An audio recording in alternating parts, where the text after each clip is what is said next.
welcome to another edition of This Week in YouTube, the show that's streaming on AT&T's new, faster-than-ever 3G network that features optimized... And I'm Shira, Lazar. Our top story this week, the Griswold family is back and they're taking a new vacation. Where the deer and the antelope play. Where's... Here we are. Actually, this is just a teaser for a new Super Bowl ad featuring the Griswolds. The product being advertised? Yes, of course, it's suicide pills. After reprising the vacation films, star Chevy Chase says he intends to revisit some more of his classic characters, including that mean sarcastic guy, that other mean sarcastic guy, the land shark, I guess, and you know, the one from Caddyshack. What's his face? In other Super Bowl ad news, text message information service KGB had its controversial ad pulled from the big game. He's got his head up his ass. Not the first time. Are you all right in there? Who said that? The ad's director had to rely on special effects after former Senator John Edwards refused to appear as himself on camera. KGB, the company behind the ad, claims that they can answer any question you text them, though they admit to struggling a bit with, "What the hell were you guys thinking?" and "You spent how much on that?"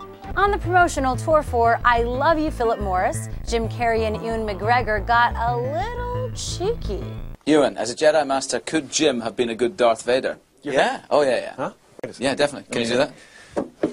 Oh, that's just... You have entered the dark side of the Force.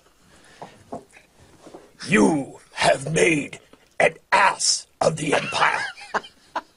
Carrey has, of course, mastered this technique after years of talking out his ass about vaccines. Wow, 2 ass-themed videos in a row, and we haven't even gotten to Lady Gaga yet.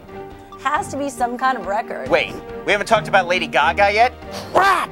I just wanna hold them like they do in Texas, please. Pull them, let them hit me. Raise it, baby, stay with me. Oh, yeah. You may have noticed as she was late arriving to the Grammy ceremony, Gaga didn't have time to get into costume and just went on stage in what she had on. Gaga later performed a duet on the piano with Sir Elton John, mixing her contemporary hit Speechless with his classic Your Song. Hope you don't mind. I hope you don't mind that I put that in words. Yeah. How wonderful life is with Gaga in the world. Gaga had never heard most of Elton John's 70s hits because those radio signals have not yet reached her home planet. They're still on the Big Bopper. The other big Grammy performance making waves on YouTube this week was Pink's acrobatic take on Glitter in the Air. This way.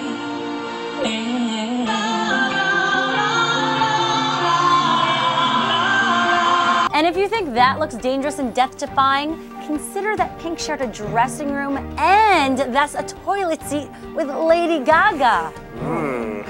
You know, isn't Pink really just ripping off Britney here?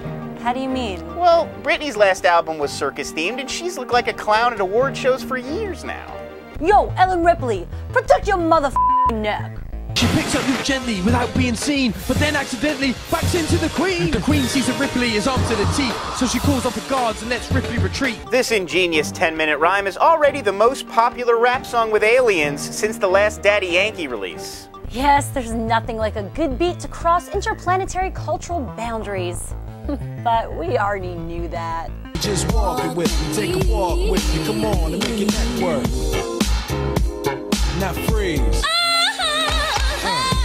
And if you thought no rap music could possibly be more edgy than Will Smith, you clearly haven't heard South Africa's Die Antwoord.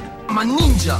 Yo, my life is like a video game. My main thing when I'm in the zone. One player, one life in the mark. I'm with a dog. Go ninja, go! The group's really heating up on Billboard, by which I mean they often huddle underneath outdoor signage for warmth. Charles Trippy calls to complain about his new blow-up doll, but runs into a bit of trouble. Please speak your name.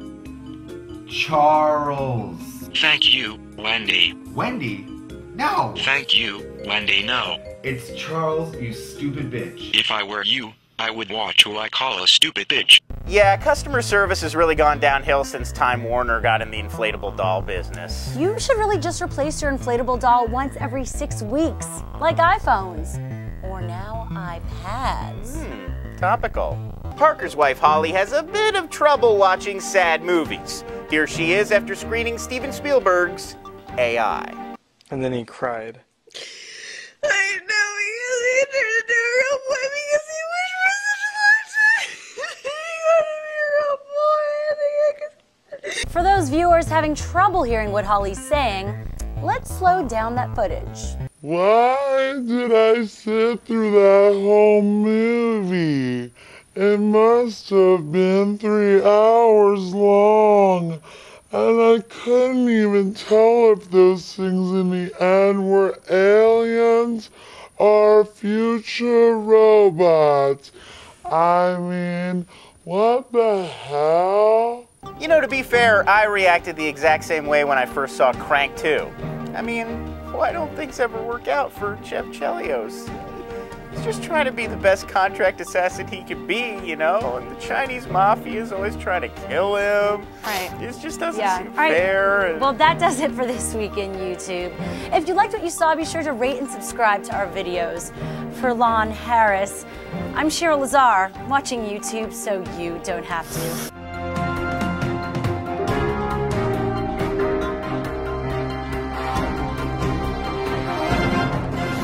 Why did I sit through that whole movie? It must have been 3 hours long, and I couldn't even tell if those things in the end were aliens or future robots. I mean, what the hell?